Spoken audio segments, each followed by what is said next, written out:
Hello, as you can see, our group topic is two-factor authentication. My name is Akhil and I'll be taking you through an introduction of two-factor authentication. What is two-factor authentication? Two-factor authentication is a security mechanism that requires users to provide two distinct forms of verification before they can access a system, application, or online account. These two factors typically involve something the user knows, such as password or PIN, and something the user possesses, such as a smartphone, security token, or smart card.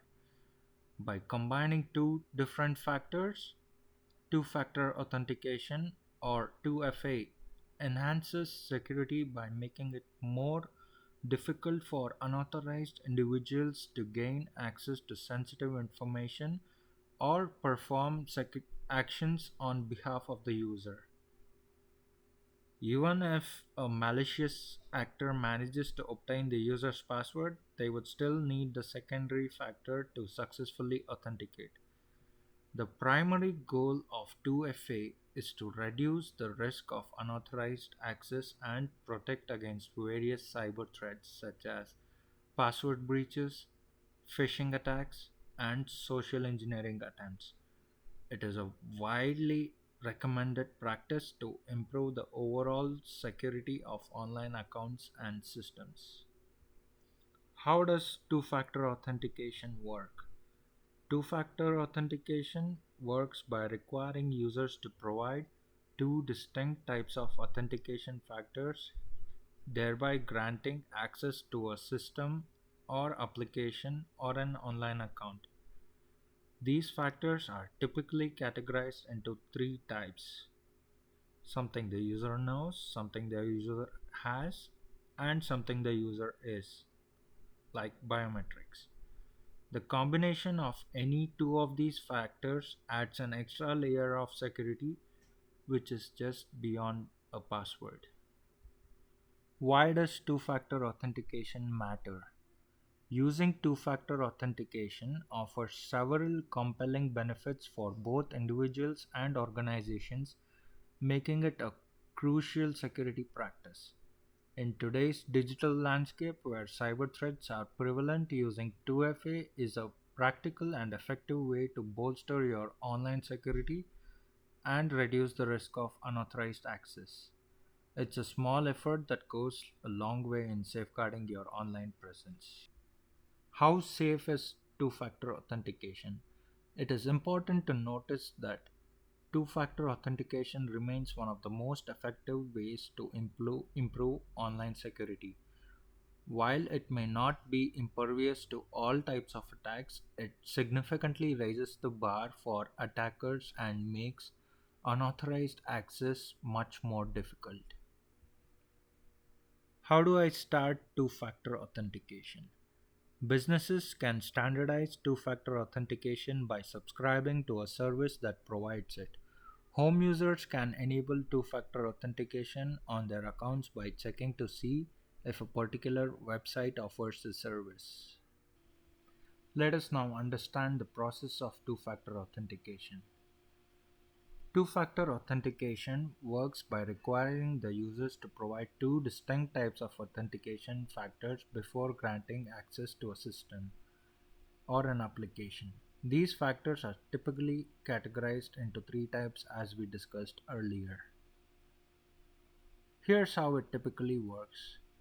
The user initiates the login process by providing their username and password, which is the first factor.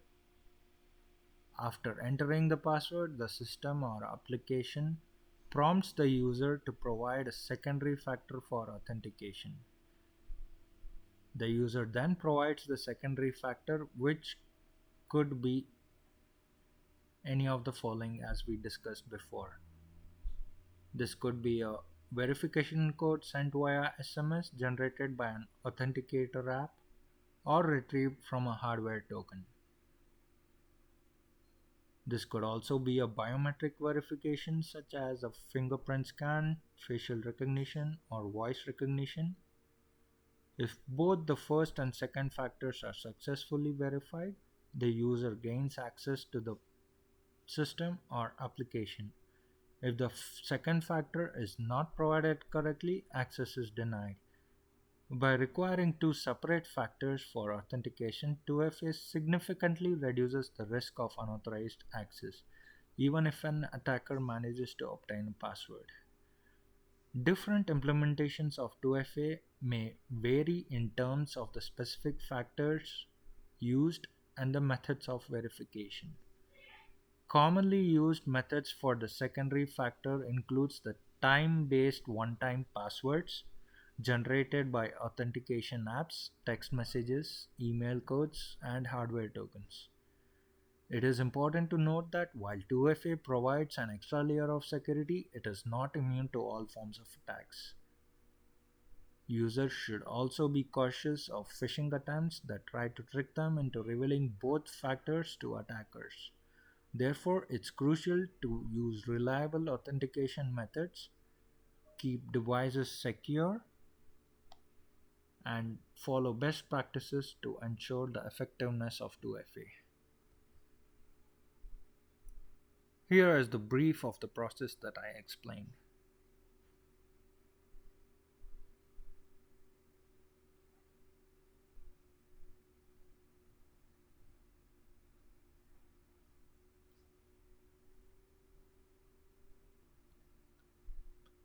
Why use two-factor authentication? The most obvious answer is for security. Forces the user to have an access to another application or device, thereby increasing security. 2FA also protects against various other attempts to exploit or steal your credentials. This dramatically improves the security of login attempts. In the event of a data breach where passwords are exposed, having 2FA enabled prevents attackers from accessing accounts without the second authentication factor. 2FA helps protect against phishing attacks where users are tricked into revealing their passwords. Even if users fall for a phishing scam and provide their passwords, the attacker still can't access the accounts without the second factor. If someone attempts to reset a password to gain access to an account, 2FA adds an extra layer of verification, making it more difficult for unauthorized access. 2FA provides security across multiple devices and platforms. Even if an attacker gains access to one device, they would still need the second factor to access accounts from other devices. In some industries and regions, 2FA is required for compliance with security standards and regulations. For organizations, implementing 2FA helps safeguard sensitive corporate data and systems. It reduces the risk of unauthorized risk.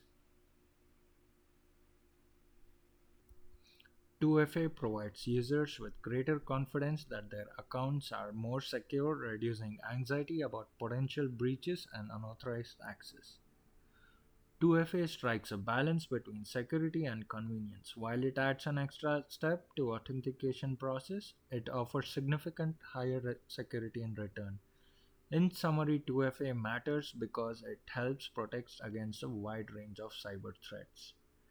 Implementing 2FA is an effective way for individuals and organizations to strengthen their security posture and reduce the risk of attacks.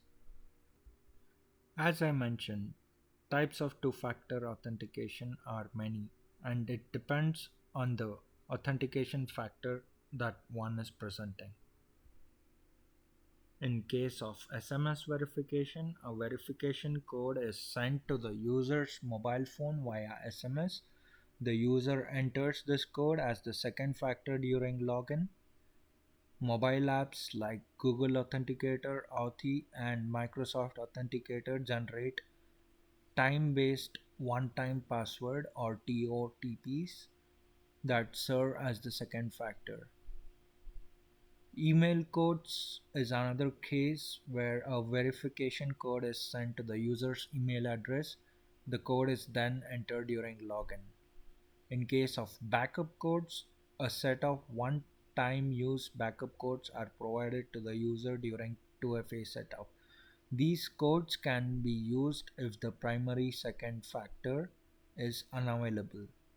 Hardware In case of hardware tokens, physical devices that generate codes or use other cryptographic methods to provide the second factor. Examples include YubiKey and RSA Secure ID tokens. In case of biometric factors, biometric data such as fingerprints, facial recognition, or iris scans serve as the secondary factor. In case of smart cards, physical cards containing an embedded chip or cryptographic information are used as the second factor. In case of push notifications, an authentication request is sent to a trusted device and user approves the request through the device to complete the login. In case of voice recognition, the user's voice is used as a biometric factor for authentication. In case of location-based authentication, the user's physical location is used as a factor to determine the authenticity of the login attempt. In case of behavioral biometrics, the user behavior patterns such as typing speed and mouse movements are analyzed to verify identity. It is important to choose the type of two-factor authentication that best suits your needs and provides a balance between security and convenience. When implementing 2FA, consider the specific requirements of the service or platform you are securing and choose the method that aligns with your security preferences and available options. While two-factor authentication offers significant security benefits, it also comes with some disadvantages and potential challenges. Enabling 2FA adds an extra step to authentication process which can be perceived as inconvenient, especially when accessing accounts frequently or across multiple devices. If the second factor, example on your phone or an app, is lost, stolen, or inaccessible, you might have a difficult time accessing your accounts. This dependency can cause issues if you're traveling with a dead battery or lose your device. Not all online services and platforms support 2FA, which can limit its effectiveness in certain contexts. Users might be forced to rely solely on a password for some accounts. Using SMS for 2FA has security drawbacks, including the potential for SIM card swapping attacks or interception of SMS codes. Users who are not familiar with 2FA might find the setup process confusing or challenging, potentially leading to errors during setup or usage. Relying on backup codes might introduce security risks if they are not stored securely. If they fall into the wrong hands, they can be used to bypass the second factor. Some users might resist using 2FA due to the perceived complexity, extra steps, or concerns about privacy. Certain older systems or devices may not support 2FA, making it more difficult to implement consistently across all accounts. Organizations implementing 2FA incur costs related to system upgrades, user education, and support. Some users with disabilities might face challenges using certain types of 2FA, such as biometrics authentication. While 2FA significantly improves security, it is not invulnerable. Users might assume they are completely safe from attacks, potentially leading to complacency. Some attackers might attempt to manipulate individuals into revealing both authentication factors through social engineering tactics. Despite these advantages, the benefits of 2FA in enhancing security often outweigh the drawbacks. To mitigate the challenges, organizations and individuals should choose suitable two factor authentication methods, provide clear user guidance, and maintain a balance between security and user experience. We will now move on to the demo application that my friend Ram will explain.